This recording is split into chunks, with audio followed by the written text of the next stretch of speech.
The impact of World War II.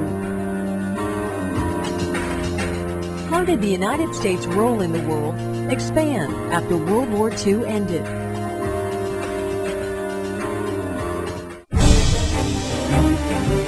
When World War II ended in 1945, the Allied nations celebrated.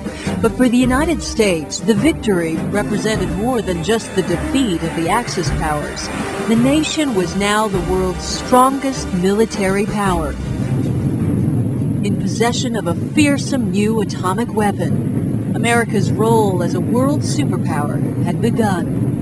But a former ally would soon challenge American power.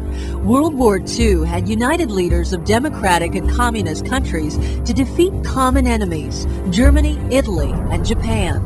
In the waning days of the war, Allied leaders met in Yalta, a Black Sea resort town in the Soviet Union. There, the Big Three, United States President Franklin Delano Roosevelt, British Prime Minister Winston Churchill, and Soviet leader Joseph Stalin made plans for the post-war world.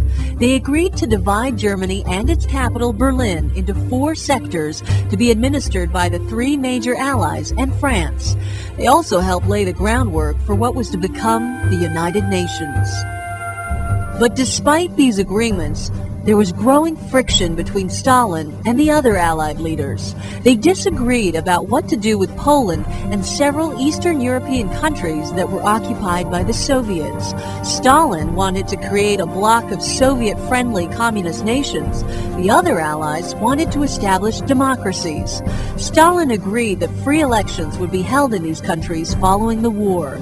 But this was a promise he would later break. 3 months later, the war in Europe ended with Germany's surrender. Much of the continent was in ruins. The war had devastated cities, destroyed farms, and throughout the continent, hunger and poverty were widespread. The United States decided to aid European recovery, believing this would prevent the spread of communism to those countries devastated by war. Under the Marshall Plan, named after then Secretary of State George C. Marshall, the United States provided more than $13 billion to rebuild Western Europe.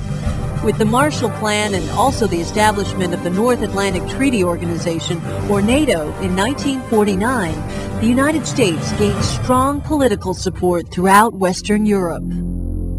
Meanwhile, tension between the United States and the Soviet Union continued to escalate.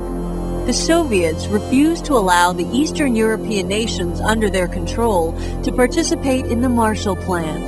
At the heart of the conflict were Soviet opposition to capitalism and political liberty, and American opposition to communist totalitarianism.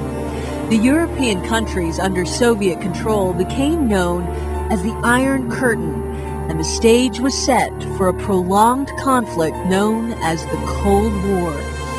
The Cold War pitted the world's 2 superpowers, the United States and the Soviet Union, in a long and difficult contest for global power and influence.